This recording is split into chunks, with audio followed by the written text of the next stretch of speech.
Hello there. Today we're going to solve an IGCSE Accounting Paper 2 February-March 2022.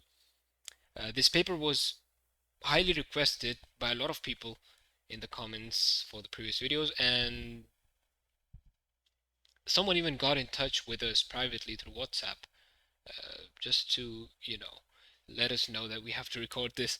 Although this was in my plan, I wanted to record this anyway, even if nobody had requested. Anyway, just letting you know that this was already in my plan. I had to record this anyway. So,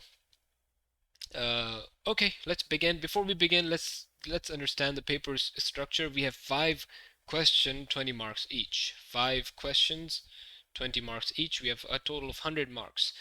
What I like about this is we do not have inconsistent marks for every question. Like we have a consistent number of marks. 20 marks, 5 questions, easy to manage, isn't it? So you just look at your clock and you see it. If 20 minutes are over, it's time to move on from that question. Does that make sense? Also, you have what, 1 hour 45 minutes? That is 105 minutes. Ignore the 5 minutes. Let's be prudent actually. Let's just say we have 100 minutes. What does that mean? That means 1 mark, 1 minute. One question, 20 minutes. Now, this does not mean you use that every time. So in some questions you will just take 16 minutes. You don't need more than that. In some questions you will take 25 minutes. Although try to stick with 20 max. If you're taking 16 minutes, good, no problem. But try to avoid going above that. Don't go too much above. If you look at your clock and it's already 30 minutes and you're in question number 1, you are in trouble. Okay? It's essentially like taking away marks from the later part of your paper just to earn a few marks in the beginning. Please do not do that, okay? Stick with the time limit. Don't do that. It's a mess. It will create a mess in your paper. So stick with the time, please, please, please, throughout the paper. Don't feel like you will be able to manage at the end. If you're going so slow with this one, how would you manage the rest of the questions? Okay? The currency of your exam is the time. 1 mark, 1 minute. About that, right? Don't be too strict with it. It does not mean you're writing an answer and since you want to save some seconds, you're just gonna move on. No, a few seconds, half a minute, it's okay. Complete your answer, but don't, go too much away from this 20-minute limit. Okay? And you have this extra 5 minutes anyway, but don't depend on that anyway. Also, if you save some time in every question, like let's say 16 marks, 16 minutes for each question, you will be saving like 20-25 minutes at the end. And that can help you recheck your paper because it's an accounting paper, a numerical one. There will be very likely some numerical errors, so you can check that at the end. Okay, let's begin. Okay, question number 1. Nazmeen started in business as a hairdresser on 1st January 2022. This is an important detail. This tells us there will be no opening balances because it's a new business. She purchases her hairdressing supplies on credit and uses the Impress system for her petty cash. Everybody uses Impress system for petty cash. How would you define that? Impress system means every period that can be fortnight. Fortnight, not the game. 2 weeks period is known as fortnight. 2 weeks equals fortnight. Anyway, fortnight, a week, a month. Any period starts with a fixed amount. So let's say Impress system or Impress amount or float. So there are a couple names. Impress amount or float is 200, and you adjust that every day. Let's say a new day starts and you just have 150 in the petty cash box. What you will do is you'll add 50 more from the bank. You need to maintain 200 at the beginning of every period, and period can be day or month or week. We don't know. Anyway, let's move on. Nazmeen's assets and liabilities at 1st January 2022 were as follows. Some motor vehicles, some balance at bank. That's opening balances, isn't it? Okay. Petty cash bank loan. So this is where everything starts. All right? Nazmeen starts her business with that. Okay? Prepare the journal entry to record the opening assets and liabilities at 1st January 2022. Do we have any liabilities here? Bank loan. Yes, that's one liability. Okay. So she has some assets, motor vehicle, balance at bank, petty cash, some bank loan, and remember one more thing, one more detail. Do you remember? Capital, isn't it? So because her business started, she got some money from the loan, and the rest of the money came from where? From the capital. Nazmeen is spent, or Nazmeen is invested that money. It's 4 mark. You can easily save you can easily save a couple minutes over there. 4 marks means you have 4 minutes for that. You can use three. Save 1 minute. The next question. What is it? A petty cash book. Save a couple minutes there. 10 marks, 10 minutes. Well, take 8 minutes if you can. You get it. This one you just need half a minute, I guess. Anyway, so you should know that general journal is used to put opening entries. Well, let's just put it. So when does that happen? Date 2022. You always write here at the top, and then you write the month and then the date. On first date, it is motor vehicle. Please avoid writing abbreviations. Do not write MV. They will deduct your marks for that. Okay? Motor vehicles account, that is 11,000. Of course, debit, this represents debit and credit. You should know that. Debit side, credit side. That's how journals work. Okay? You can write that down if you like. Debit, credit. You don't have to, but you can. Motor vehicles. What else? Balance at bank. Balance at bank. Or you can just simply say bank. That's enough, right? Actually, you should say bank. You know why? Because it's the bank account that is involved. Don't say balance at bank. Bank, that's it, right? That is enough. All the balance at bank should also be fine, I believe. But bank is a better option because that's the account we're going to be using. Petty cash. You can say petty cash book if you like. Petty cash book for this one if you like. Petty cash, okay. That is 2300 and that is 200. Why is it all debit? Because it's all assets, right? And now what are the liabilities and capital? You should know that liabilities and capital have credit balances, right? So 20, not 25, I mean bank loan account, bank loan account, that is 2500. And then the capital account, please excuse my writing, it's a bit hard to write on this digital board, so my writing will be not that pleasing handwriting, so anyway, you know that every debit must have equal and opposite credit entry. So this particular opening balance, these opening balances have some debit entries which add up to 11,000 plus 2,300 plus 200. That's 13,500, and that is only 2,500. So that tells us that the missing figure for capital is 13,500. We are essentially just doing assets minus capital. I mean assets minus liabilities. That's what we're doing in this particular case, and that tells us that capital invested is 11,000. Okay, um, yeah, that's it. You can write the totals if you wish. 13,000, although you don't need to, because they also need a negative, so you need to leave that line for negative, right? 13,500, 13,500. And then the narrative can be, you can say opening balances for assets and liabilities, and capital, right? Opening balances for assets, liabilities, and capital, okay? Assets, liabilities, and capital. You know what? In real paper, you will have enough space to write all of that. Okay, that's the narrative. Um, yeah, and that's all. Let's move on. State one other use of general journal. Well, you can mention plenty of uses, right? It can be year-end transfers, right? The transfers you make to income statement, uh, correcting errors. We use general journal for that. We use that for correcting errors, for depreciation, right? Recording depreciation for the year.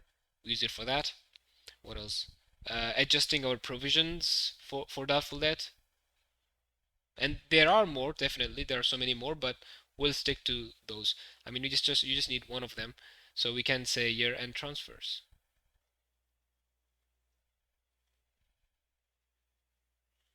Because, at the end of the year, you will be transferring your let's say sales, purchases, expenses, let's say to the income statement. Those transfers, um, require a journal entry, right? Year-end transfers that you do to the income statement. Nazmeen makes all payments of less than 100 by petty cash. The impressed amount, which is 200, is restored on the first day of each month from the bank account. So let's say at the end of the month we only have like $180 in the bank. Sorry, I mean in the petty cash box. What do you need now? You need to transfer 20 more because we already have 180. We need 20 more to make it 200. Although this is unlikely. At the end of the month you'll probably have some very low amount. You won't have 180 remaining. What did you spend? Just $20 throughout the month? So it's a bit unlikely to have those numbers, but I mean, you get the point. Okay, Nazmeen provided the following information for January 2022. If you notice, that's first month of her business, isn't it? They haven't told us any information about opening balance, like $10, $20 in the petty cash. There's nothing in the petty cash box to begin with.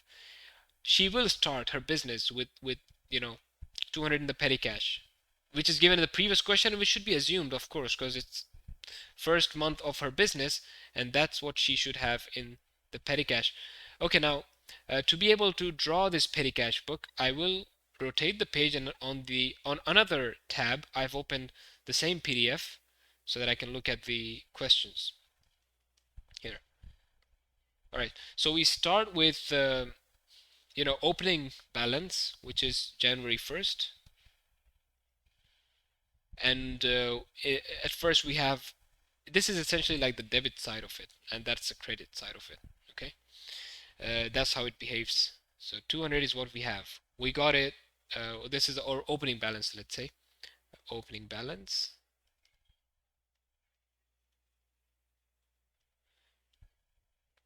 Okay. Next. On 3rd January, paid for petrol, $35. It's too easy, right? Petrol, how much is that? $35, right? So we put it in total paid, 35, and we also categorize it. It's motor expenses, right? Under motor expenses. Paid for magazines for the reception area, sorry. Paid for magazine for the reception area. That's $14 on 8th January. And we can say magazines as a detail, because that's where we spend the money. That was $14, right? Total paid 14. Let's categorize this at the end. First, let's just get rid of all of it. Then next thing happened, paid $60, paid something, and then paid something. So 17, 26, 29. 17, 26, 29. Because we have to go back and forth, I decided, let's just skip a few things. Paid $6 to GL Limited trade payable. So you can say GL Limited. What is that? $60. So $60 here. We'll just put in the total paid right now. Paid for vehicle cleaning, and then Alim. Vehicle cleaning, and then Alim. Okay, what are the amounts? 9 and 38. 9, 38. Okay, magazines, they go into sundry expenses, and that means just general expenses essentially. That's what it means. GL Limited, that is a ledger account, so put in the ledger accounts. Vehicle cleaning is motor expenses. Alim is also a ledger account. Okay. Are we done with all the entries? I think yes. Complete Nazmeen's petty cash book on the following page. Balance the petty cash book, bring down the balance on 1st February 2022, and restore the impress. So we have to do a few things in the balancing part. Now be a bit careful with the balancing of petty cash books, right? It's a bit different from what you have seen in other cases. Well, what you have to do is, first of all, you have to total all these analysis columns, right? You can also total that total paid column. Let's just put that in a calculator. That's 98. 14, 35 plus 9, that is 44. And let's add it up. The total page should add up in both ways, horizontally and vertically. 35 plus 14, plus 60 plus 9 plus 38. That is 156. If you do that vertically as well, it will, I mean horizontally as well, it will work. 156. So if you add 98 plus 14 plus 44, that's 156. Okay. Now, you know what? These columns will be closed because they will be transferred to their own accounts, you know? So their credit entries made, right? Petty cash book credit, motor expenses account will now be debited. So the double entry will be complete by transferring the motor this to the motor expenses account, this to the center expense account, the totals. The ledger accounts will only transfer the individuals because there is no such thing as ledger accounts that can be debited. But we have GL Limited account that can be debited. We have Alim account that could be debited. For the expenses, we just transfer the total, right? Because they will end up in these accounts anyway. However, the ledger accounts will end up in their individual accounts for the double entry. So these columns are now closed. Now we just have to balance it. The totals column, the total is 200 on both the sides because we have spent that credit side is 156, debit side is 200. So we write the bigger one on both the sides, the total. On the smaller side, we put balance carried down. This is just balancing, right? That's how we balance any ledger account. Balance carried down. 200 minus 56, 156 is 44, and so that is also brought down. 44 balance. Wait, it's getting a bit slippery with my pencil here. Balance carried down. Balance brought down, and that is on February 1st, right? February 1st, and that is on 31st January. Okay. The dates carry 1 mark. You should know that. In all these accounts that you make, there are normally dates carry 1 mark. So you have to be a bit careful with that. Okay, we have 44 remaining. The question told us that we also have to restore the impressed. Okay, now by that they mean right now we have $44. How much more we need to make it 200? Well, 200 minus 44, that is 156. So we need that much to restore it back to the impressed amount. Does that make sense? Hopefully it does. So we label that bank because that's where the money's coming from. Bank account credit, petty cash book debit. And we're done with our petty cash book. Okay, let's move on. I'm gonna rotate the page. We'll move on. State one advantage of using impressed system for petty cash. Okay, so these are repeated questions. Okay, this is a repeated type of question where they ask you an advantage of impressed system for petty cash. Impressed system, what does that mean? First of all, it means every period starts with a fixed amount. And don't you think that will help us control or keep our expenses under control? Because there's a limit, right? Due to the limit, it helps us keep our expenses under control, isn't it? They're more planned. There's an amount that there's a limit to the amount we can spend for small expenses, isn't it? So it helps us control our expenses. Secondly, the people don't have access to your main cash book, or people don't have access to your main bank account, right? So it reduces possibility of a fraud, right? Or even it, let's say, you know, reduces the possibility for or it reduces the amount that can be defrauded by the from the company. Does that make sense? So the amount of fraud is limited, perhaps we can say that, because we are only exposing a couple $100 to our employees. We're not giving them access to the main bank account. Does that make sense? So even if there is a fraud, it's limited to that $200. Well, we can say we can control expenses. The expenses. This is my favorite one. Can be kept under control. Now, you must get your point through. You do not have to worry too much about how good your grammar is, let's say. Like that's not where you should be focusing in the exam. In the exam, your goal is that okay, it should be appropriate, understandable, but it shouldn't be a best piece of English writing. You know what I mean?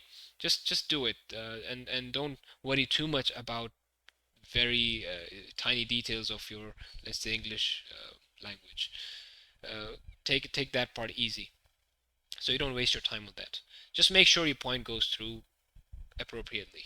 Nazmeen receives business documents from her credit suppliers. Complete the table below by placing a tick to indicate which documents each item appears on. The first one is completed for you. A credit purchase. It appears on invoice and statement of account. Yes, it does. Statement of account has all the summary of all the notes that were exchanged during the period. The balance owing by Nazmeen to a credit to a supplier at the end of the month.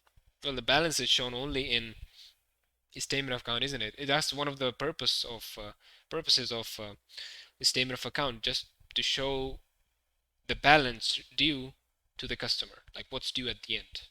A purchase return. Well, a credit note will be involved and a statement of account will be involved, right? Because statement of account summarizes all those things. What was purchased, what was sold, what was returned, all of that. Trade discount deducted from list price, and that is only shown in invoice, right? It does not appear because once it is deducted, that's the amount due. Okay, you do not show that in your statement of account, um, right? Trade discount deducted from the list price, and you may also deduct trade discount when goods are being returned. You should know that, right? So whenever there's a list price of, let's say, $20, uh, and you got a discount of 20% when you purchase the goods, now you have to deduct that discount even while returning. So trade discount will be deducted from the list price in the invoice and also during while returning. If we are listing a list price, we have to remove the trade discount when goods were purchased and when they were returned. Payment made to credit supplier, and that only appears in this case only appears in the statement of account. Invoice is just when the sale is made. Credit note is when goods are returned, and so none of these have payments recorded. Uh, Statement of account, although, has record of all of that. That's 20 marks, and I hope we did it in 20 minutes. I'm not sure if we were able to do it in 20 minutes, but that is the goal. All right, let's move on to the next question.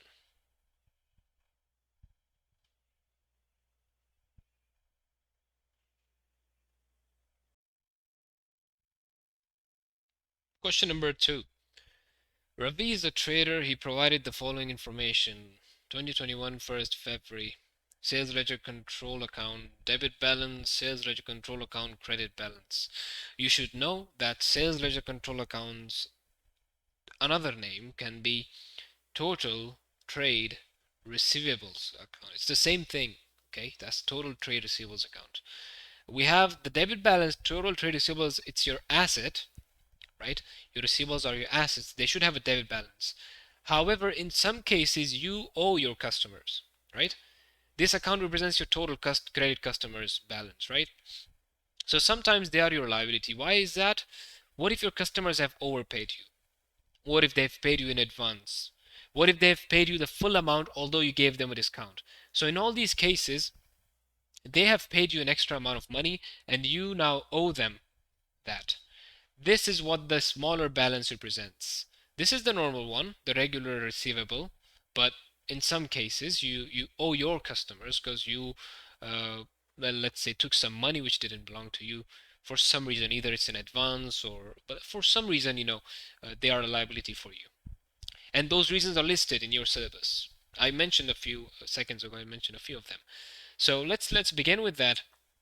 As I said, I've opened a question paper on another tab, so we'll find that a bit convenient. Okay, let's begin. The opening balances first. So we have a debit balance and a credit balance. What's the year? It's 2021. So we write the year first. We have February 1, right? February 1 and Feb 1 here as well. And we have balance brought down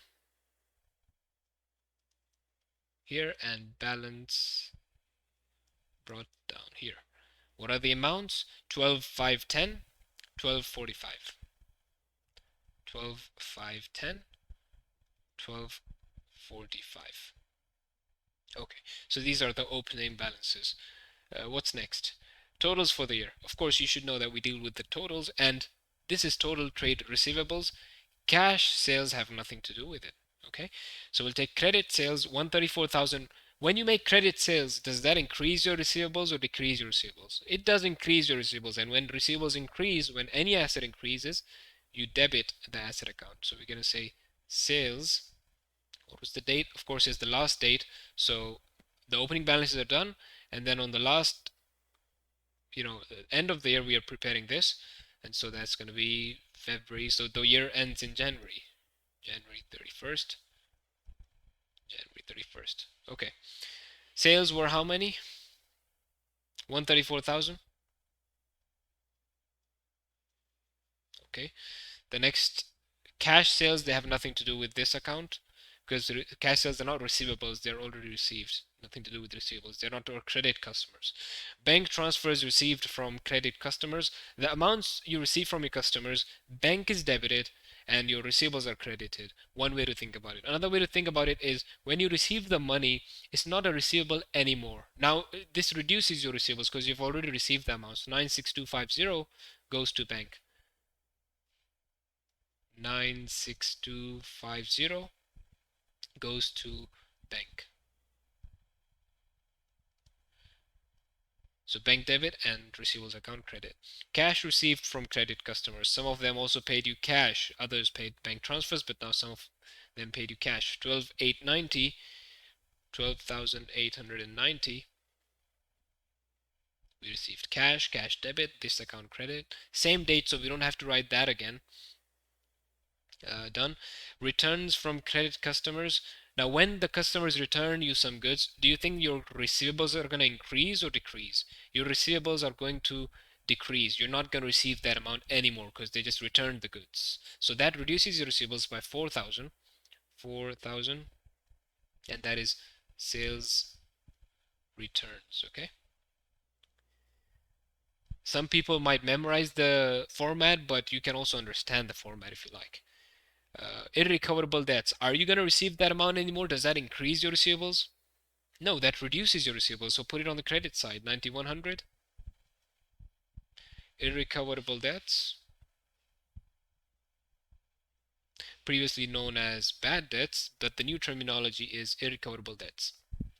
I saw an examiner report where they said that the old terminology you'll not lose marks for that, but it's advisable to use the new terminology. Although from 2021 papers, I've seen the examiner reports and they say that they had not deducted marks for writing bad debts. But please avoid that. Don't write it because it's old terminology.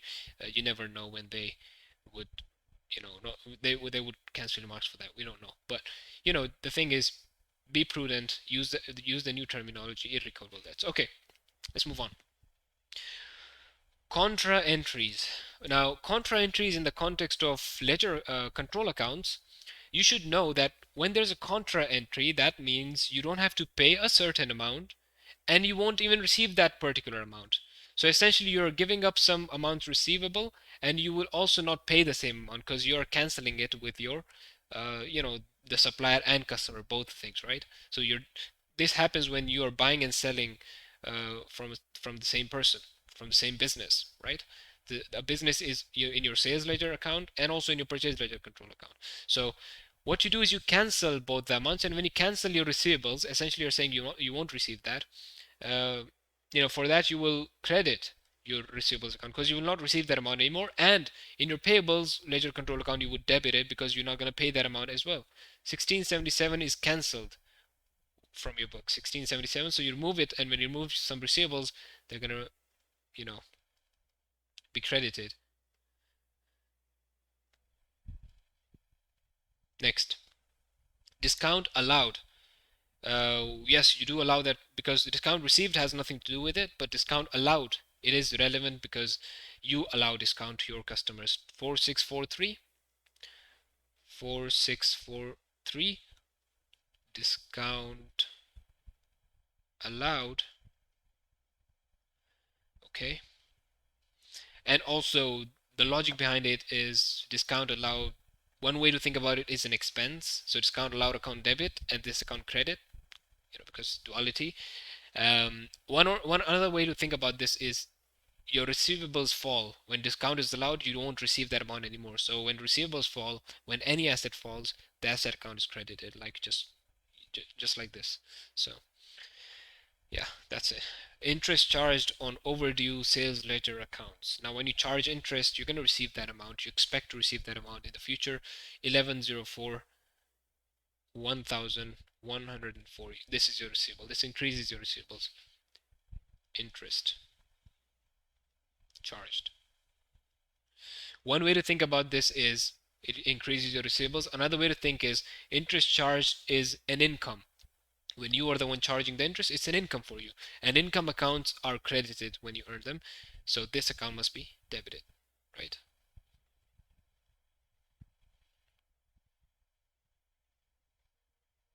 Okay, next. Sales ledger control account, debit balance, sales ledger control account, credit. Okay, so they're letting us know there is no credit balance in this case. We just have to get the debit balance. Basically, what we have to do is just balance it. That's all.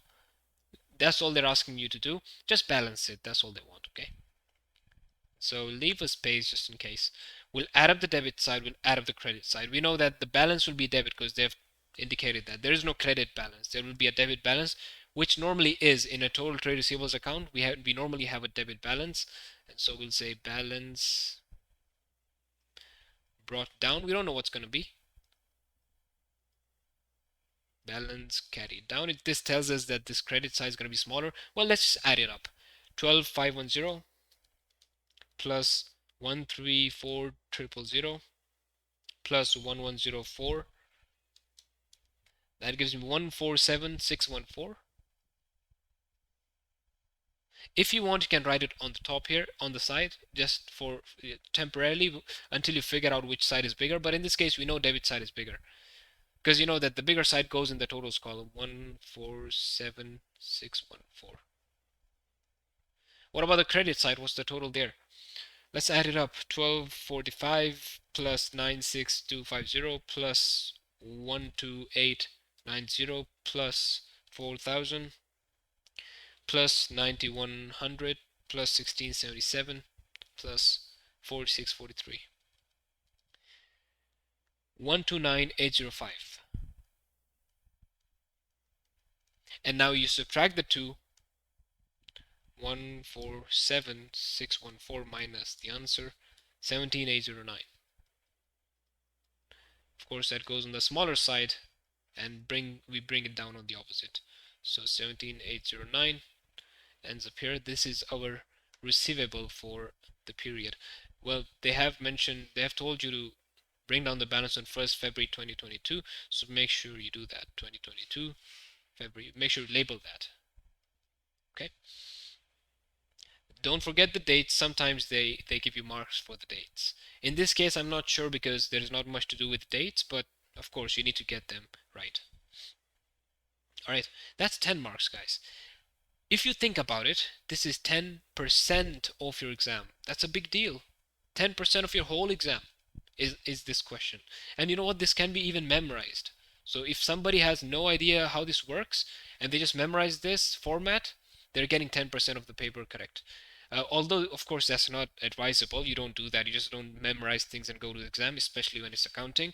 That's why some people find accounting difficult, because they try to memorize things. You're not supposed to memorize stuff here. You're supposed to understand the concept. I personally never memorize what goes on the debit and what goes on credit.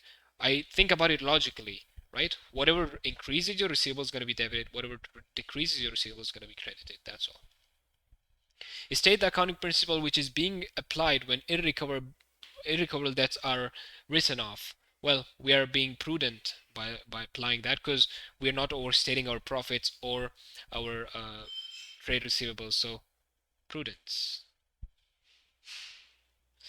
Explain why the following interested parties want to know the level of Ravi's trade receivables. Why would a bank manager need to know what are the receivables of Ravi? Well, to decide whether to allow any loans to Ravi, right? So what does trade receivable have to do with it? Well, it will, if there are too many receivables, if Ravi has too many receivables, or his receivable are too high, or whatever it is, just put it the way you like. If Ravi has too many receivables, the manager, the bank manager, will be hesitant, we can say hesitant, um, to give or to allow a loan, right, to Ravi. Does that make sense? If Ravi has too many receivables, the bank will be hesitant, the bank manager, to be specific, manager, will be hesitant to give or allow a bank loan to Ravi, right? Because it indicates, well, we can say high trade receivables indicate possibility of liquidity problems, right? High trade receivables indicate possibility. Okay, I'm thinking I should not write. I should just dictate these things. High trade receivables indicate possibility of liquidity problems in the future, and so difficulty in repaying the loan. Please just listen to my words. I think that's a better idea because writing it really looks too messy. Um, okay, trade payables. Why would trade payables or our creditors would want to know our uh, trade receivables? Well, they have similar reasons, isn't it? So again, if trade receivables are too high, this may indicate that Ravi would face difficulties in repaying the trade payables, right? Because usually, you know, usually a business or a trader pays its suppliers when it receives the money, right? So in this case, the trade payables would want to know the level of trade receivables to decide what level of credit should be allowed to Ravi, if any, right? If Ravi has a lot of trade receivables, the trade payables will not allow a big credit um, limit because they will assume that that Ravi will not be able to repay them since he's not receiving the money anyways, right? Please listen to me again if you like, because writing it is a bit time consuming and it doesn't look so good. So let me just dictate you the answers for these questions. Okay, the last question. Ravi sends out statements of account to credit customers and charges interest on overdue accounts. Okay, he's doing that at least. He's concerned about the loss caused to his business by irrecoverable debts. What were they previously? 9100, if you can see there. It's 9100 in this year. Okay, it makes sense. It's a bit high. He's considering employing a part-time credit controller to contact credit customers by telephone and start legal action over the accounts if necessary, which seems a bit harsh. The credit controller would be paid 6,800 per annum, and that is too high, right? So his trade irrecoverable debts are only 9100. Comparatively, they're high, but the credit control will be paid 6,800. Okay, advise Ravi whether or not he should employ the credit controller. You see, these questions are often logical. Just think about it and just answer. You don't have to really link it with your syllabus. You don't need to, because these 5 mark questions are mostly logical. You can easily get 3 to 4 marks very easily, and you think a bit more, you'll get 5 marks very easily. So you can get 3 to 4 marks just by looking at the question. They will pop up right in your head.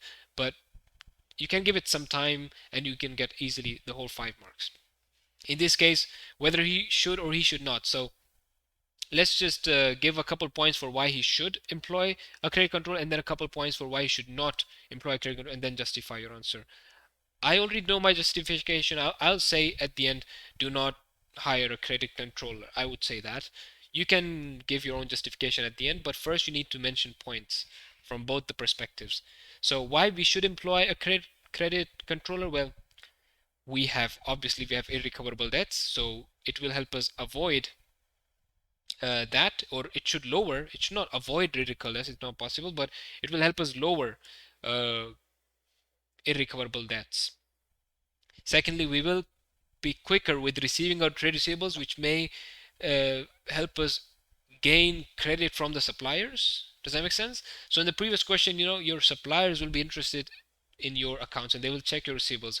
If your receivables are low, that means you have received most of your money. Your suppliers will be a bit more impressed and will be more willing to give you goods on credit because they know that you can quickly recover the amounts, right? So this will help us gain more goods on credit because this will lower your irrecoverable debts and your receivables, isn't it? What else? Perhaps okay, so credit control, you see, he's the one who's sending statements of account, so he will now have some free time to focus on other business aspects, right? This trade receivable department will be controlled by that credit controller, and so Ravi can save some time and spend on other activities. We have already mentioned, I think, 3 points, 2 to 3 points, and that should be enough, okay, for a 5 mark question. Now you have to mention 2 points for why he should not employ a credit control. Now, well, there is a big salary of $6,800, and as compared to $9,100 of irrecoverable debts, it may be a bit high for him, right? It may not give you as much benefit, even if he recovers a lot of it. Even if he recovers a lot of debts, still getting paid a lot of salary. So that's one point. You can make a sentence out of that. He's paid an annual salary, and we don't know how much recovery he can possibly make. Would he be better than Ravi himself? Is that going to work? Secondly, the customers may find it a bit. It may deteriorate relationships with the customer because of constantly approaching them for payment. They may dislike that act. We may lose customers by that, right? That's another disadvantage. We may lose customers to different suppliers. Why? Because we are being very strict with our policy. We're constantly calling them through telephone. So that's another disadvantage. We are done with a couple of disadvantages. There will be more available. You can think of so many more. Anyway, but we are done with the suggestions. I will justify my answer as I think Ravi should not employ a credit controller because he is paid a lot of money, or he's paid a lot of salary, and Ravi is sending out statement of accounts anyway, right? Perhaps Ravi can try to call the customers himself, right? Or perhaps he can allow some discounts. Discounts won't be as expensive as $6,800, isn't it? Ravi can allow some cash discount to receive amounts earlier. So that is one of the approaches he can take, and that's your justification for why you should not employ credit control, because we have better choices, right? Like, uh, you know, uh, perhaps like giving discounts and calling them himself. You know, that's one of the ways to conclude this kind of a question. All right, let's move on.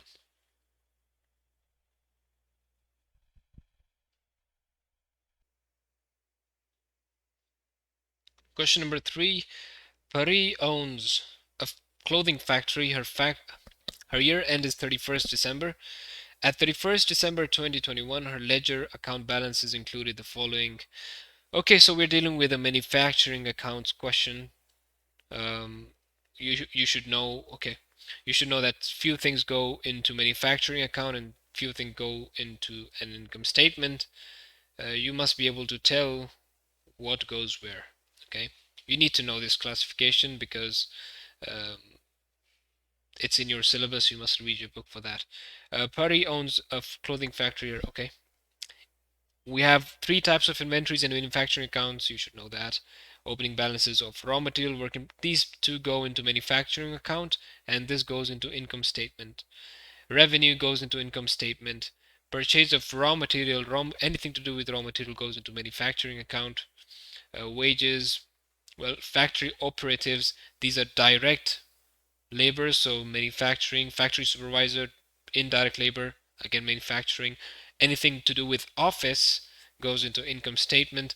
Rates and insurance, sometimes this is later divided. Right now we don't know. It may go into both. It will probably go into both. Rates and insurance are to be apportioned equally, you see. So this goes into both. We'll not do anything to it. General factory expenses, these are specific to the factory. So manufacturing, office factory equipment at cost, factory equipment, provision for depreciation. So this depreciation is already provided. We may also have some new depreciation to provide. If it's reducing balance, then we have to find the net of these two, which means the net book value, and we'll apply the percentage on that. We'll figure that out later, but it's part of manufacturing. Additional information. We have closing inventories, manufacturing, income statement, rent and rates apportioned, so we'll apportion that. Factory equipment is depreciated 20% using reducing balance method. This is a particularly easy question actually.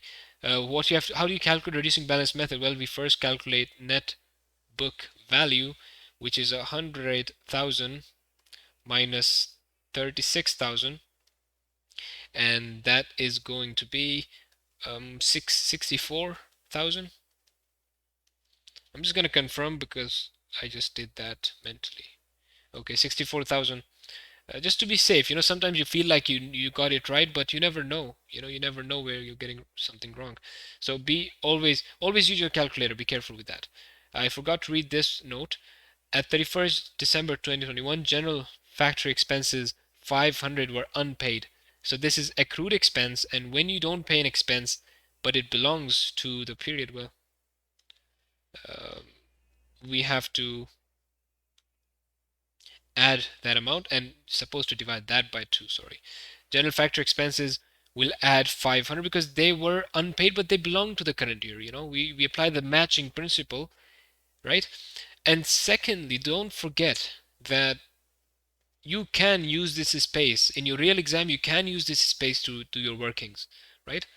Because you're a human, you have to do the workings, and to remind yourself of a few things, you can make these little marks. It's okay with a pencil. You can do that, okay? Because you need to be able to annotate things for later. Now, when you start working with your question, you know where to focus. You'll just focus on the M's, not the I's, right? Because that's income statement. Anyway, so let's start with our manufacturing account. We'll start with cost of materials, right? Cost of materials consumed.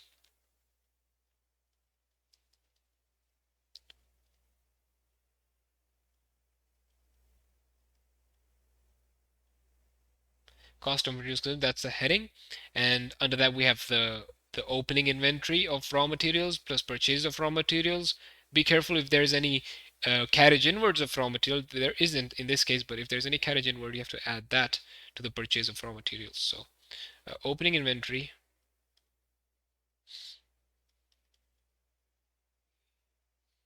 of raw materials, right?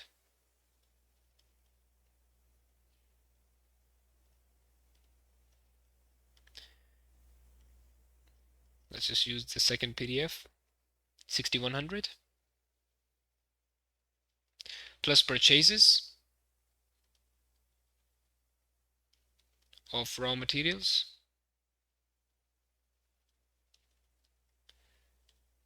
That is 84,200. And then we have the closing inventory of raw materials.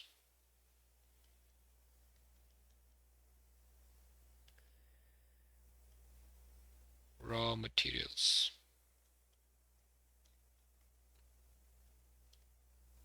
Closing inventory of raw materials, it's 6840, and that's subtracted.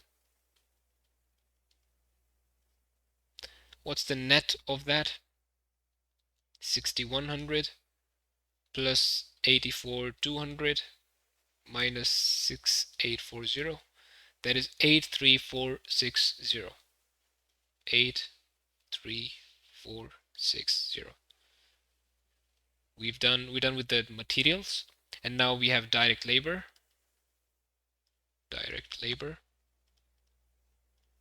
And under direct labor we have What do we have?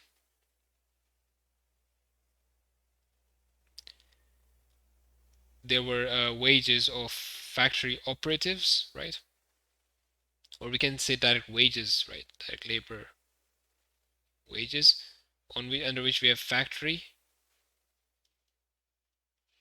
operatives, and the amount for them was 33,000. You should know that operatives are direct labor because they are directly involved with production. They are the ones actually producing goods. And supervisor is not directly doing the work, he's just looking over, right? She's just looking over the operations. Okay. Anything else with this? No, I think that's it. That will give us a prime cost. 83,460 plus 33,000 gives us 116,460. 116,460. Okay, that is called the prime cost. You must label that. Prime cost. And then we have the factory overheads or indirect expenses, same thing. Factory overheads. Okay, what do we have under factory overheads? We have factory supervisor wages. Let's say supervisor wages.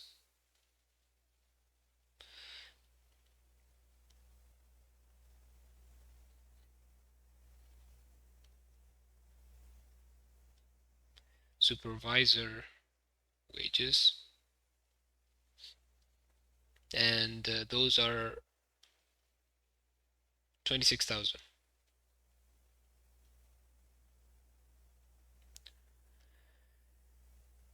We have rates and insurance. Oh, actually, I have made my annotations above over there. So let's just go back to this. Factory supervisor is done. Rent and rates and insurance, half of that 14,000 gives us 7,000. We have rates and insurance, general factory expenses. Okay, rates and insurance, and we have general expenses or general factory expenses if you want. And then we have what else do we have? Depreciation, right?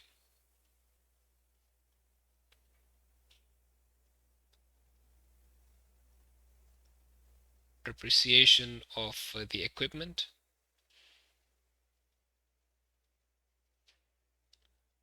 This is not minus, this is just, just the list of depreciation, the provisions for depreciation we have, but in this case we just have equipment, so we'll just have one. Otherwise, sometimes we have multiple non-current assets, so we have multiple machines and equipment. We have all those. It's a whole list. In this case, it's just equipment. Okay. Any other expenses? No, it seems like that's it. So our rates and insurance are 14,000 divided by 2. We should put that here as well. Right, the answer here, 7,000. This is the way to do it, okay? General expenses, we had 11,500 plus 500.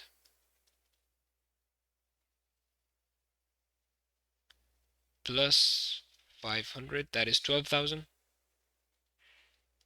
And for the depreciation, we had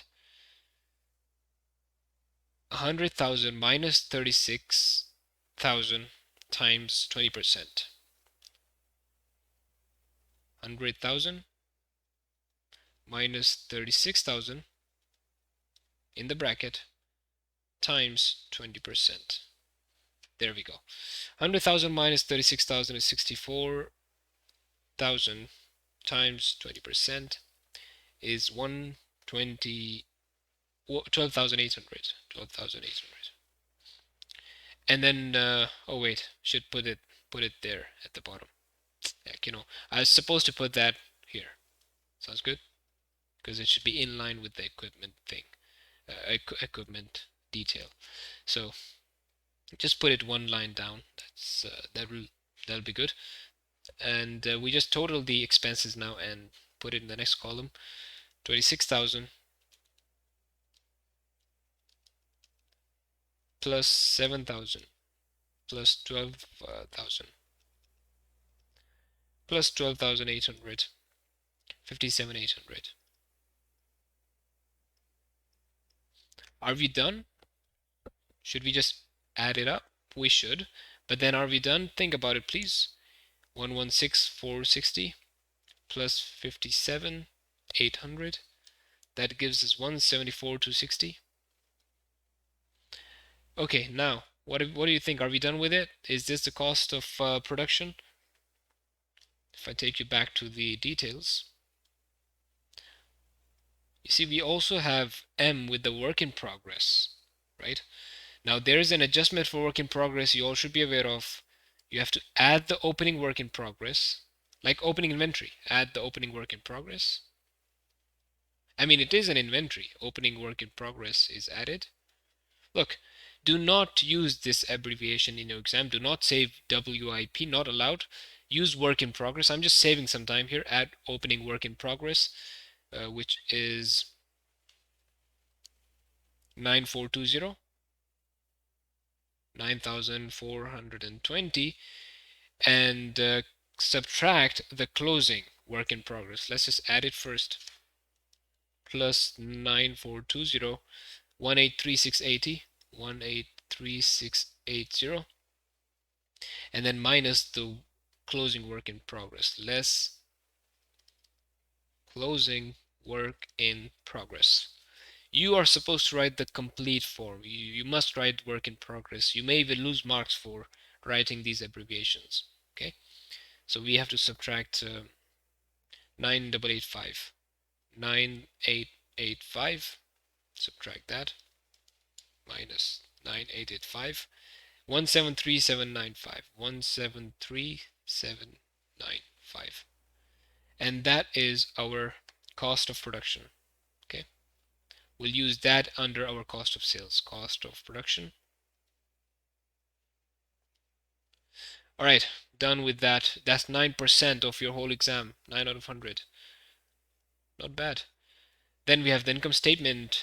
Good thing is we just need to prepare trading section. Even if we have to prepare all of it, it would have been fine. But in this particular case, we just need the trading section of your income statement. That means up to the gross profit part. We don't need to calculate the expenses and put the expenses in your income statement. And of course, for the 4 marks, you can expect to only do that much. Okay. Let's start with the revenue. It always starts with the revenue. The revenue that is provided to us, well, we'll just use our other PDF. Revenue provided to us is 230,020, 230,020, and then we have the cost of sales. Cost of sales. Now, under cost of sales, do we have any purchases of finished goods? We don't, but we do have some opening inventory of finished goods. So, opening inventory of finished goods. Opening inventory of finished goods are 11,350. And then do we have any purchase of finished goods? We don't. If we had any, we'll add it here, but in this case we just have cost of production. Cost of production. Cost of production was 173,795 from the previous question, 173,795, and then we have to subtract the closing inventory. So let's add it up first. 11,350, 185,145, 185,145, and then less the closing inventory. It's about to write the closing inventory. You just have to write less closing inventory.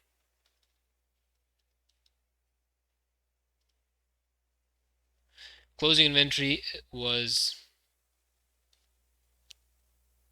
12630, and you have to mention all finished goods.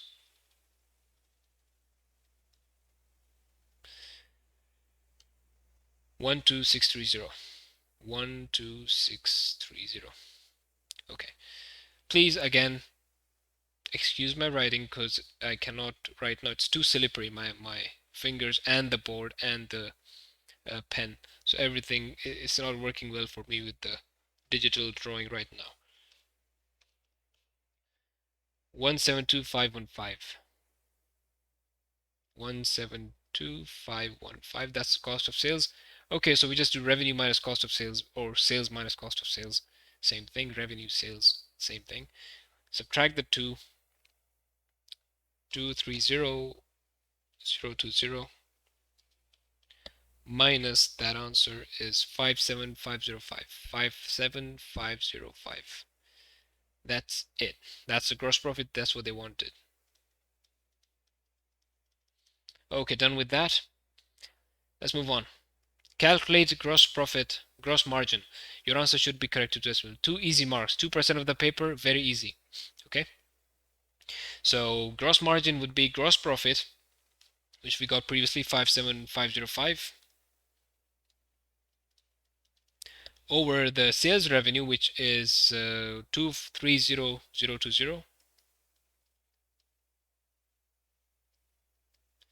times 100. And that equals, well, let's see, 57505 over 230020 times 100, it's 25. And so that is 25%. Okay, let's move on to the next question.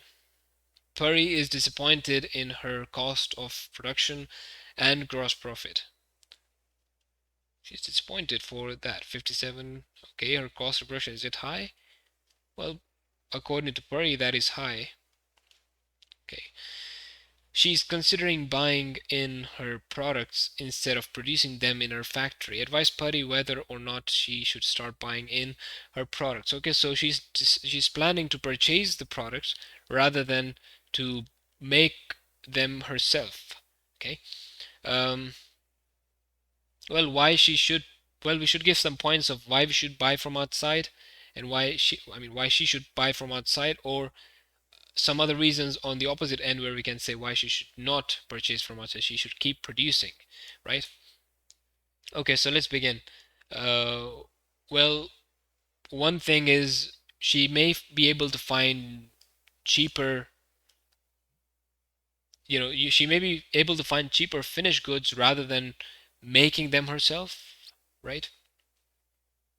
Um, she can focus on other aspects of business, like perhaps marketing. That will help her increase the gross profit, possibly, because she's just going to focus on customer relations and marketing and selling. So she can save some of her time from the manufacturing, source that out, and focus on the other functions of business, right? Um, Perhaps she can sell off her machines and um, reinvest the amounts into again other aspects of business, right? Because right now she must have some manufacturing. What is she manufacturing? She must have some machines and everything, right? She must have a lot of investment made over there. So perhaps she can invest some money into an outlet or her distribution chain. Like you can give some answer where you know um, sourcing it out would be a better option. Just a couple points. Just like I mentioned, it might be a cheaper option, so she will be able to make more gross profit. And secondly, she can focus on other functions of business that might help her more add more value to the business, right? Um, I think I'm gonna need a break because just need to relax a bit, get some water, and then I'll continue because constantly speaking for about an hour now. So anyway, let's finish this answer and then I'll pause the recording and come back to it. Anyway, so One perspective is that she should source it out. I gave you 2 points for that. Now we can talk about why she should not source it out. Well, she will lose the the the skills, right, or the ability to make the, like, if she wants to get back to manufacturing, it will be a bit of a difficult process perhaps in the future if she decides to.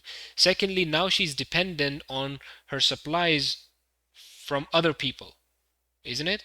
So if, let's say, there are delays, she will lose customers due to those delays, right? She may possibly run out of inventory, and the suppliers may not be able to supply the goods on time, or the clothes on time in this case. Um, we can say perhaps she can obtain cheaper raw materials. So there are too many points in favor of she continuing to produce. So she can perhaps focus on getting cheaper raw materials and reduce her cost of production. That's one way to put it, right? Um, and there's a problem with dependency. So she will be dependent on the suppliers for timely deliveries. There are possibilities that the supplies may be a bit irregular, right? There's that possibility, right? Uh, they may not be able to supply the goods on time, right? When it is demanded. So that is a problem, and that may lose that may make her lose some customers. You see, overall, my opinion, she should not outsource the production of the clothes, because right now she is in control of her own clothes. She can produce them when she likes and in the quantity that she likes. And secondly, if she wants to increase the gross profit, she can focus on other things like getting cheaper raw materials. Right? There are better solutions than to just stop manufacturing. So it's up to you. But again, this is a very logical question and a very logical answer to it. Even if you're not an accounting student, you can be a little creative. I'm pretty sure you must have some good ideas right now in your mind, some good reasons on why she should keep producing her own goods, or whether she should outsource them to somebody else and focus on other activities to increase the gross margin, or sorry, the gross profit. So very logical question. Anybody can answer that. At least get a few marks. If you cannot get 5 marks, well, try to get four at least. Give two advantages or 2 points in support of stopping the production and 1 point in against that. Or better, just do two each and then give the conclusion. Don't forget to give your conclusion, because that's almost a free mark, free 1 mark. So first discuss the points, the two perspectives, then give your decision. Okay, I'm going to stop the recording. I'm going to take a little break and I'll continue the recording after that. All right, let's move on to question number 4. Demi is a trader. His financial year ends on 31st December. He prepared the following trial balance which contains errors. This is one of my favorite questions personally, because these are easy. Okay, just need to know what goes where. This is given in your book. I don't know which book you use, but in most books they will tell you which accounts you can expect to be on the debit side, which accounts will be on the credit side. Normally your purchases, sales returns, assets, drawings, they have debit balances. I may be missing something. And on the credit side, you have your liabilities, capital, sales, purchase returns. Um, what else? I think that's it. There will be more. There will be more, but yeah, those are what I remember right now. But then these are the main. I would say debits and credits. Anyway, let's start. So sales, this is good. Purchases will be on the debit side. That's not correct. And why is he recording that twice? Well, it's okay. This is not supposed to be there because it's recorded twice. It has that error. It's recorded twice. How is that possible? Impossible. So this shouldn't be there. Rates and insurance is an expense. That's okay. General expenses 1092. That's okay. Property. That's okay. Fixtures at cost, that's okay. Provision for fixtures, that's okay. Trade receivables is an asset, that's okay. This should go there because it's payable, it's a liability. Inventory is an asset, should go there. Okay. And what else? Cash at bank is fine. Capital at first, that's okay. Drawings are okay. Now, of course, based on that, we'll move things around, and then based on that, this might also change. Okay. What else do we know? Well, they never asked us to solve it yet. I just did it because we know there are errors.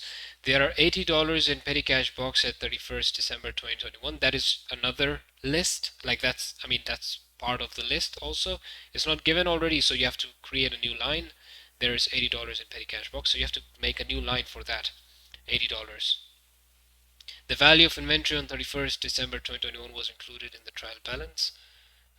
The inventory valuation had increased by 20% since 31st December 2020. So the closing inventory is 20% more than whatever it is. Oh wait, sorry. The value of inventory, that one, it is the closing inventory, and that's the problem because we don't put closing inventory in the trial balance. Now keep that in your mind, please. We use the opening inventory. We put the opening inventory in the trial balance. Closing inventory appears as a note. So this is supposed to be opening inventory. Now, this is 20% more than whatever it was 1 year ago. So this 9600 is actually 120 of whatever it was or whatever it used to be or whatever it was in the beginning, right?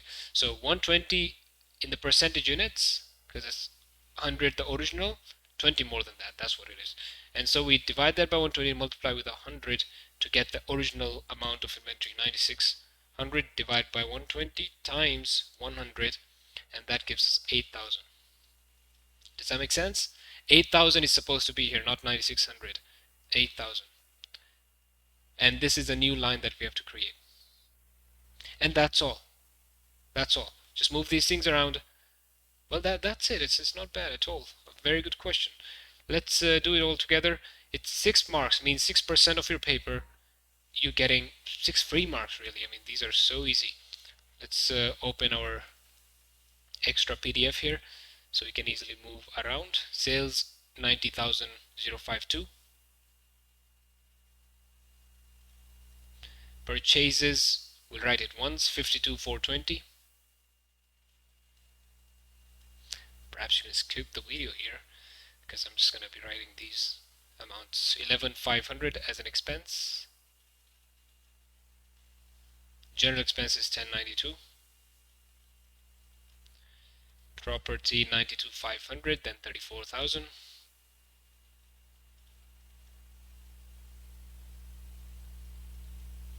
Provision 21,760. It's a contra asset account. Provisions always have a credit balance. So trade receivables 7410.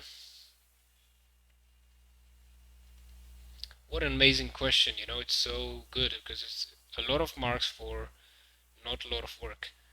You don't have a lot of work, but you have a lot of marks for that. Trade payables 4665. Because liability, liabilities have credit balance. Inventory not 9600. We have to change that, of course. We recalculate that above. It is 8,000 because opening inventory goes there at 8,000. And then we have what? Cash at bank 8095. That's an asset. 8095. Capital 109940.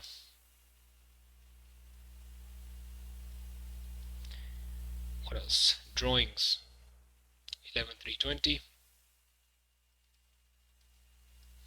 And now we have to add it all up. And of course, we also have the petty cash. That is the line here, right? The petty cash.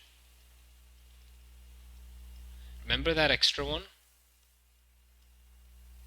You know, this is why you get familiar with the question. Always get familiar with the question so you have these things on top of your head. Petty cash. Otherwise, you would have missed it out, right? If you hadn't sit down for a couple minutes and understood the question, you would have forgotten this probably. Skip this. It's a possibility. Anyway, $80 petty cash should go there. Okay. We'll have to total it to check if both sides are okay, but we don't have any space for suspense account entry. So this, I think, it's already figured out. It's possible. So let's see, because there is no suspense account entry. It means we must have figured it out, but I'm not sure. I'll have to check this again. we'll have to add it all up and check whether still there's a difference or not. 52,420 plus 11,500 plus 1092 plus 92,500 plus 34,000 plus 74,10 plus 8,000 plus 80,95 plus 11,320 plus 80. That's 226,417. 226,417. We don't know if that credit side is also the same. We'll have to check. 90,052 plus 21,760 plus 4,665 plus 109,940. 226,417. As expected, we do not have any suspense account entries because we don't have space for that. Secondly, firstly, we don't have any space for that. Secondly, we have corrected some errors, and so this was a mistake. This was never supposed to be there, but since we made a lot of errors, we had a difference on our trial balance. Now it's fixed. Demis has received a bank statement which shows that there were unpresented checks of 437. Now, unpresented checks means you have made some payments, but the bank doesn't know about that yet. So whatever the bank balance is, we have to deduct it from there. At 31st December 2021, these are the unpresented checks. We have to deduct those from the bank balance. There were no outstanding lodgements. Lodgements are the deposits. The money you put into the bank, they're supposed to be added. So in this case, there are no such outstanding ones. Because sometimes, you have put some money into bank, but they don't appear because they are outstanding. They're still in the process. Those are also known as uncredited amounts, right? Amounts that are supposed to be added, but they're not added yet. Those are known as outstanding lodgements. In this case, there are no such outstanding lodgements. Calculate the bank balance shown on the bank statement at 31st December. Indicate whether this balance is a debit or a credit.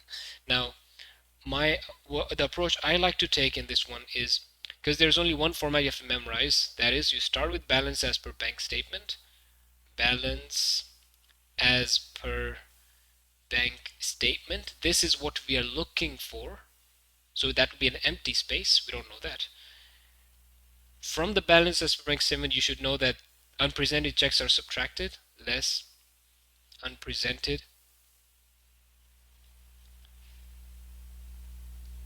checks of 437,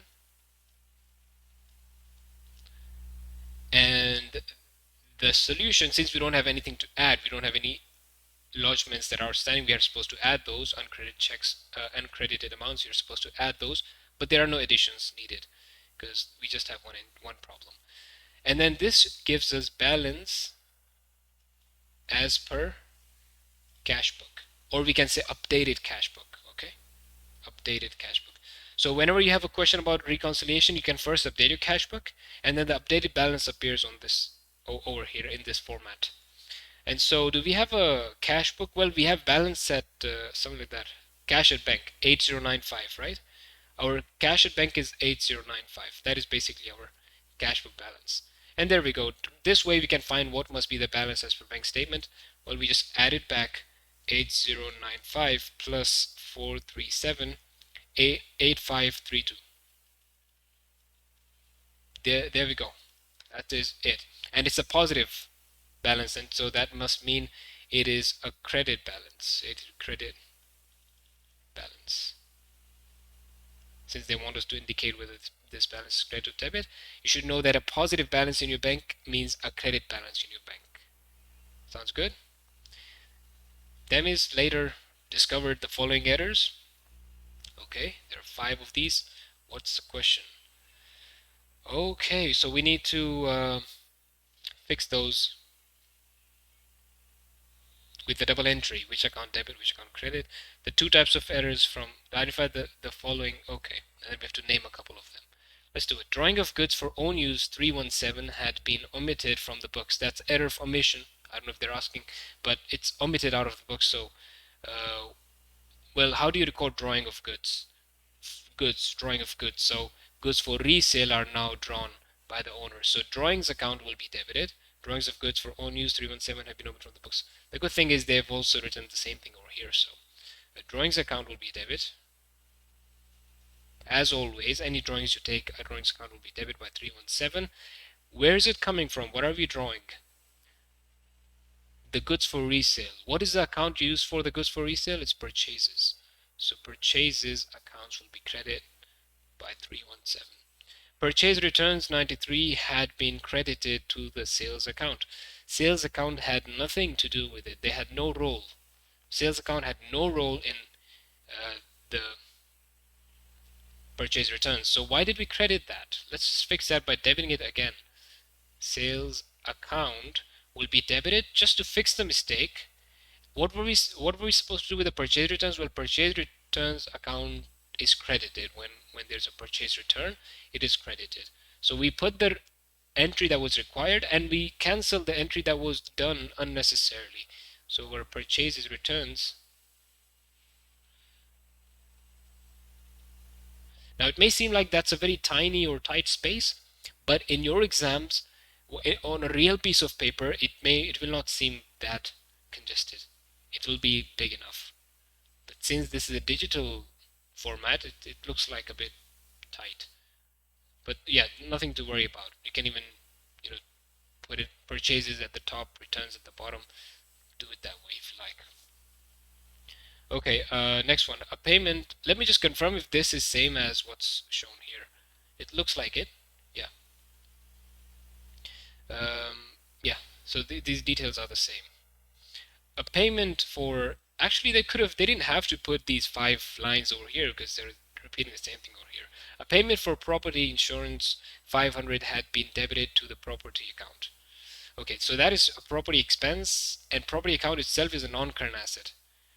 We're not getting any non-current assets. We're actually paying for some expense. Do you get it? It's not a capital expenditure, it's a revenue expenditure. So there was no reason to debit property account. We're going to credit the property account because there was no reason to debit. This is known as error of principle, right? Wrong class of account is debited. Okay, so property was not increased by 500. We canceled that and we put the required entry of property insurance. Okay, property insurance, which is an expense. Please understand that is insurance. That's what I attempted over there. Property insurance 500 debit. Okay, property insurance account debit by 500.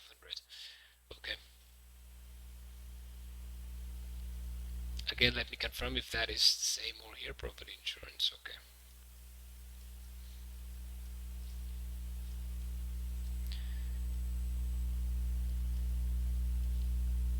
Okay, just be a bit careful because in this case they're using rates and insurance. You'll be supposed to use that, but it is okay if you use property insurance as well. That is acceptable. A credit purchase $305 from Erin had been recorded as 135. So we purchased some goods from Erin, but we under-recorded that. We need to record the rest of it. Well, what's the difference? 315 minus 135. 315 minus 135. That is 180. And so you under-recorded. You have not recorded. You've ignored this. Why? We should go ahead and now record this. So credit purchase, purchase account, debit by 180, and Erin, the payable, the supplier, the payable will be credited by that 180. Okay. Let's move on to the next one, last one. A credit sale of $191 to Harvinder had been debited to sales account. Sales account is never debited when we make sales, it's credited. And credited to Harvinder's account. And Harvinder, the receivable, because we sold him goods, Harvinder is our receivable. Okay, that is our credit customer. Credit customers appear under your sales ledger and they are your receivables. So we did the complete opposite, complete reversal. Now you know what, once you will have to cancel the mistake, and then the second time you'll have to put an entry again to actually fix it, like to actually put the entry. So Harvinder was supposed to be debited, but we credited him instead. Now when we debit Harvinder by 191, you know what, we're just going to cancel that. We're just going to cancel the mistake. Well, we have to debit him once again to actually put the debit entry. So 191 plus 191, we're going to debit 191 twice in Harvinder, and we're going to credit 191 twice in sales. I hope that makes sense to you, because rather than putting the right entry, we did the opposite. So one time we have to debit 191 to cancel the mistake, and the other time we have to actually put the entry. So that's why there are double debits for Harvinder. That is 350, 382. And sales account, which was supposed to be credited on the first price by 191, but we debited it by 191, so we canceled the debit entry by crediting the sales by 191, and then we actually put the sales amount of 191. I hope that is making sense to you all the viewers. So there's a benefit for that. Okay, that's the only way to explain this. That's the only way to understand this. If you're still facing issues, please do some research on error of complete reversal and how that works and how that can be fixed. This is error of complete reversal. That is 10% of your exam, guys. Again, 10% of the whole exam is contained within this question. There was another 10-mark question previously that we saw. That is just you solve 2 questions and you get 20% of the whole marks. And I think this is very, very good. Identify the following error types from the above table. From the table above. Error 2. Purchase returns 93 had been credited to sales account. Well, that is wrong account. The class is the same. It is purchase and sales, and it's the same class of accounts. However, because all these accounts belong to the goods, but it's the wrong account that you have entered it in. So it is error of commission. You may be a bit confused with the error of principle. Error of principle is when there's a different class of account is used. For example, you're mixing up your let's say your non-current assets and expenses. Instead of debiting expenses, there was another example for that, like insurance. This one, error number 3, that is error of principle, right? Well, this one is error of commission because both are in the same class of accounts.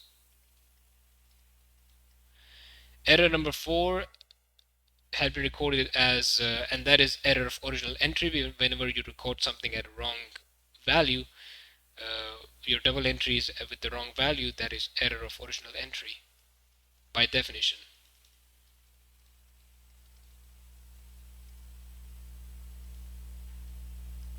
Okay, there we get 20 marks for that. I think these were one of the easier 20 marks, don't you think?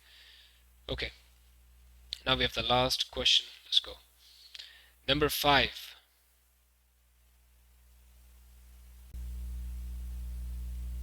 Preeti and Paisley are in partnership renting out properties. Okay, that's what they do. They rent out properties. Paisley manufactures. Oh, what am I saying? Paisley manages the office and maintains the bookkeeping records for the partnership. The partnership agreement provides interest on drawing, interest on capital, salary to Paisley, residual profits to be shared. So the remaining profit, after adjusting for these amounts in the appropriation account, the rest will be transferred like that to each of them. The partners provided the following list of balances: capital balances on the 1st February, current account balances, both are credit, means both are good, both are fine. If they are debit balance, that means the partners owe the business, they owe the partnership. In this case, they are good. Okay, these two are positive balances from partners' perspectives. And there are some drawings for the year ended. Okay, and we have the profit. Okay, I'm assuming there will be a question about appropriation account, right? We'll have a question about appropriation account. Let's move on. Okay, there we go. Obviously, we have an appropriation account because we have some profit and we have some details for adjustment. Of course, we're going to adjust their accounts by those amounts or by those percentages of drawings and interest on drawings and interest on capital and salary. So these amounts will be adjusted. You see, these details are always just adjustments to profit. So we start with the profit and then we adjust these amounts. Some are added, some are subtracted. Then we have the new distributable profit, the residual profit, and then that can be shared between the partners. Right. Okay. Again, we'll be using the other PDF to look at the question while we solve the answer. The profit for the year was 33,100. So let's begin with that. Profit for the year.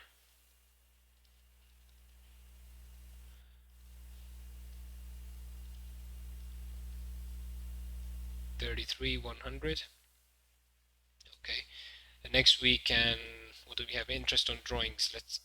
What happens to the interest on drawing? We're going to charge, from business perspective, we're going to charge that to the partners. So we're going to add that to the distributable profit, because we'll take this away from the partners, and both the partners will be getting some part of that money, right? It's like not exactly a penalty, but it's the same idea. You take drawings, you'll have to pay some interest on that to the partners. Okay. So yeah, interest on drawings. Okay, you are not allowed to write it like that. Int on drawing, not allowed. You need to write interest on drawings. But of course, I'm just gonna save some space where I can.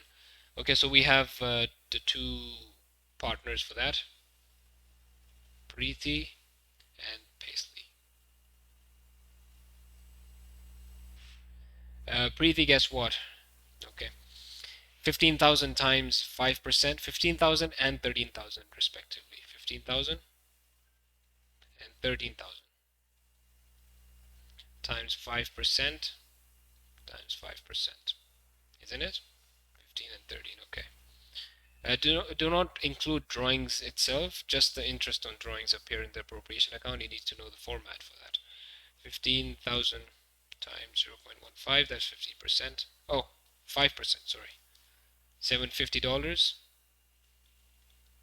And for Paisley, there's 13,000 times 5%, 650. Okay, and the total here is 650 plus 750 is 1400.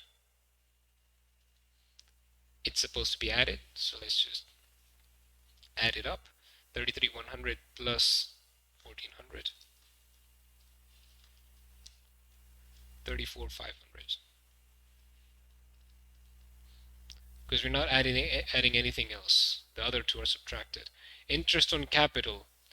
Now these are subtracted. You know what? This is just distribution of profit. This is not an expense. When we subtract the interest on capital, what we are doing is we're just giving away that money directly to the partners. We'll not divide that in their ratio of 75 and 25. We're just saying that you invested more money, you get some return on that, right? Directly. So whatever we make, the profit we make, you get some of it, and then we divide the money. Same goes for the salary for Paisley. We give her some salary because she did the work, and now we will divide the profit because we say that you know what, you deserve some amount of money directly. No matter what your profit share is, you deserve that money because you worked for it. Okay, so we're gonna less. It does not mean it's an expense. We have already calculated the profit after subtracting all the expenses. This is just an adjustment. Okay, so we are penalizing the partners. So partners are paying in some money to the partnership and taking away some money from the partnership profit box, and then at the end whatever remains will be distributed between the partners. Less interest on capital. Okay, again for Preeti and Paisley. Let's see what are the amounts. 100,000 and 20,000. You see, Preeti has invested so much money, she should get some direct benefit for that. And Paisley has invested only 20% of whatever Preeti has invested. So, for that reason, we give partners some interest on capital. So they get, a return on their investment. They get a better return on their investment, or a reward actually. That's the right way to put it. They get a reward for their higher capital investment. Okay, 4% of 100,000, 4,000. That just means that we're going to pay this money directly to Preeti. Before distributing the profit, that amount of profit, 4,000, this goes to Preeti. And 20,000 times 4% is 800. Paisley only gets that much because she invested less money. And so that is 4,800.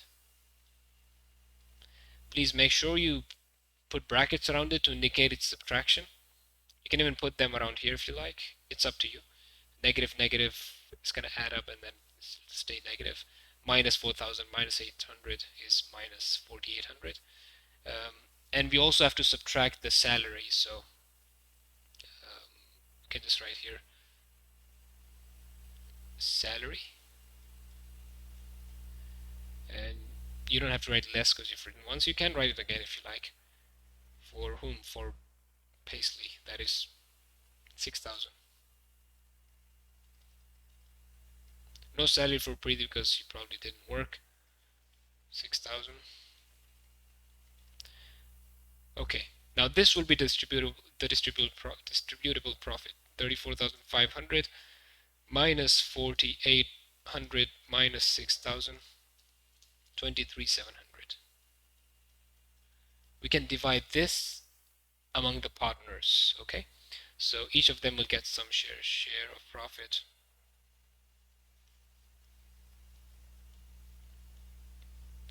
You can just say profit share.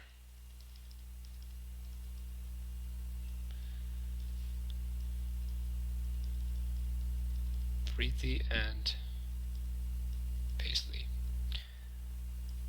Preeti gets what? 75%, if I'm not wrong. Yes. 23,700. 23,700.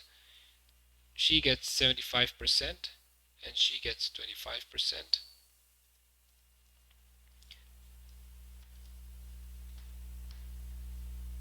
One seven seven seven five and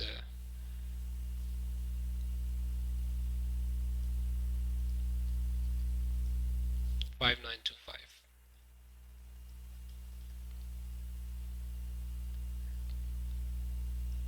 And they should add it to 23,700. So this acts as a check.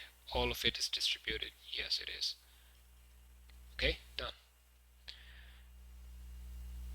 We came to the distributable profit. We can also call that residual profit if you want. After adjusting everything. And this will be now distributed. It does not mean that the rest of it disappeared. You see, we start with 33,100. It does not mean the rest of it disappeared. You know, rest of it will end up in their personal accounts. It is distribution of profit. The whole process is distribution of profit. The rest of it did not disappear, right? Actually, Preeti and Paisley got their individual amounts first, and then we distribute. So this 6,000, for example, it didn't disappear. It ended up in Paisley's account, in Paisley's current account. Okay, that's what we're making actually. So you will see it there. What is the opening balance first? Oh wait, we can use our other PDF for that. Opening balance Preeti 7932 credit. Okay, that is balance brought down. What is the date? On 2021 February 1.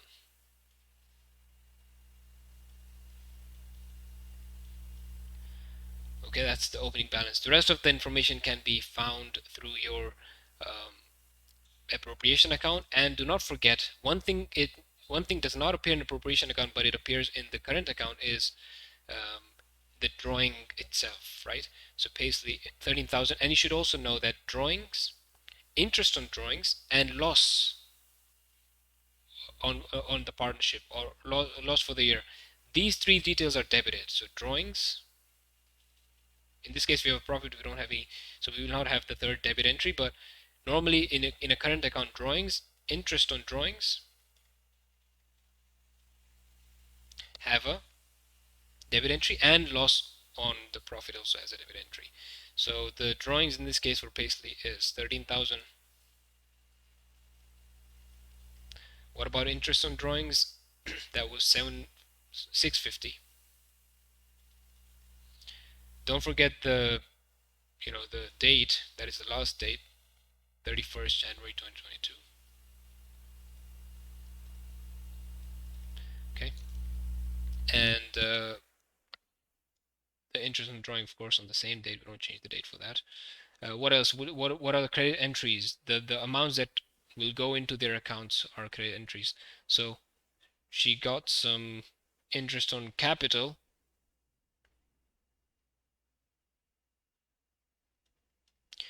interest on capital is credited to Paisley account. That was 800. There was a salary of 6,000, and there was another thing, profit share. That's it.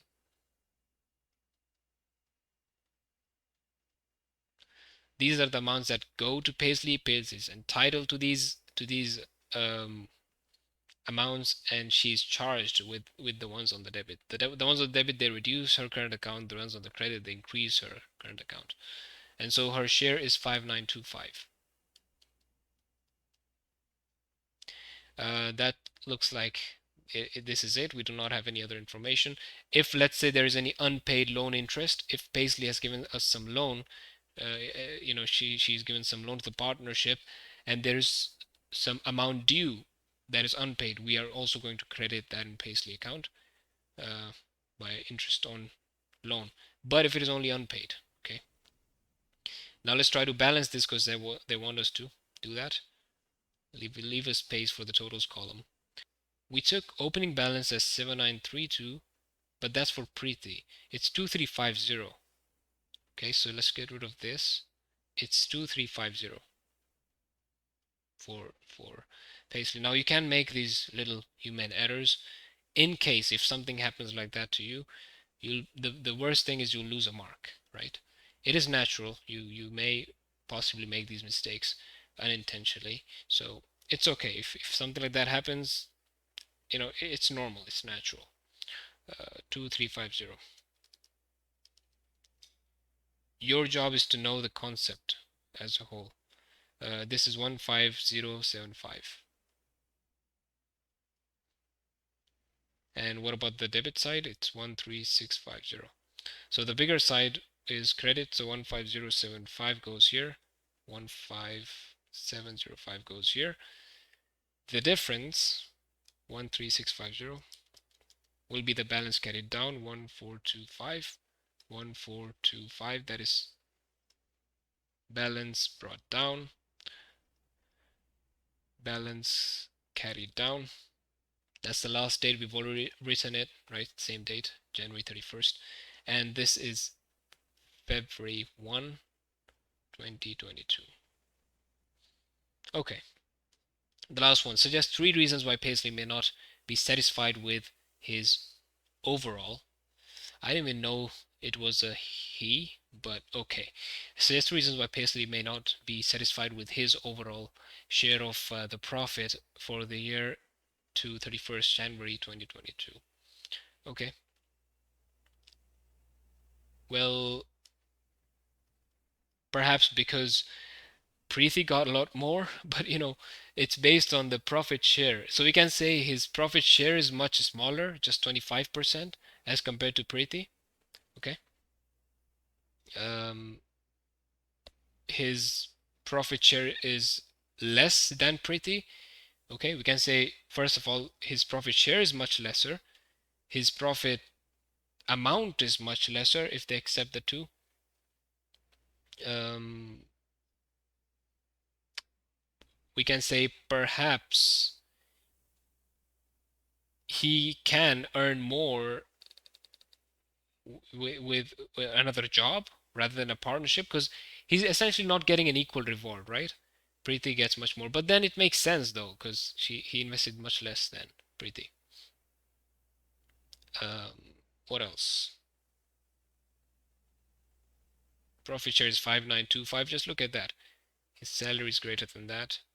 Um, his drawings are much higher, so we can say his profit share does not even cover his drawings. His drawings are much higher than his profit share. That's another point. Yeah. So that it's a weird question though, although because if this was a conclusion type of question, you would conclude, well, it makes sense because he invested much less. But then the 3 reasons could be that he has a very low profit share, profit percentage is also much less than Pretty, and then his drawings are much higher than his profit share. And yeah, that's all we can say. If this comes up in the exam, just give it your best and Be a bit creative. Just try to make up points. Uh, the last question, I like these 5 mark questions because they are very easy to understand, like easy to solve, right? You may not get the whole 5 marks, but it's very easy to get 4 marks, at least 3 to 4 marks. That's nothing. Okay, so although 5 marks are easy also, but just getting some of them are it's too easy to get at least some of them. And if you get a bit more creative, you get easy 5 marks. Preeti and Paisley are planning to purchase more properties to rent out. They are considering forming a limited company as they believe this would make it easier for them to raise finance for the purchase of the properties. Okay, so their main proposal is that it will make easier to finance the properties. Okay, advise Preeti and Paisley whether or not they should form a limited company. At the end, I will say yes at the end, but then you have to give advantages of forming a limited company. Now you need to know you need to have some knowledge about that. Number one, they will be able to raise finance that they need, right? Um, they will have limited liability, right? You should know what is a limited liability. It means they will lose the amount to the extent they've only invested, right? Only the investment will be lost in case, uh, you know, they go bankrupt, let's say. Um, what else? We already know the 2 options, right? It will help us raise finance because now shares can be sold to other people. Plus, it's a limited liability company, so it is a safer investment, right? They will not lose their personal assets. Their personal assets are safe. Only the amounts they've invested would possibly be lost if something goes wrong. What are the disadvantages? They will lose some control over the business because there'll be new shareholders. They'll be voting, right? And it is sometimes costly to form. Forming a company is a bit, you know, cumbersome. It's a bit complicated, and it takes your time. It takes your money. We already have 2 disadvantages. You can go through more. I will attach the mark scheme because it has a lot more points. They're really good. And so I will try to attach the mark scheme and the question paper too in the comments. So those who want to print those out, you can. It is very informative. You can go through that as well. Your final conclusion, you can say they should form a limited company because they need financing for purchasing more properties. That is a justification, and that is a good option. So go for that. Wish you all the best with your exam. Don't forget to share this with your friend if you found it helpful. And have a really nice day. Goodbye.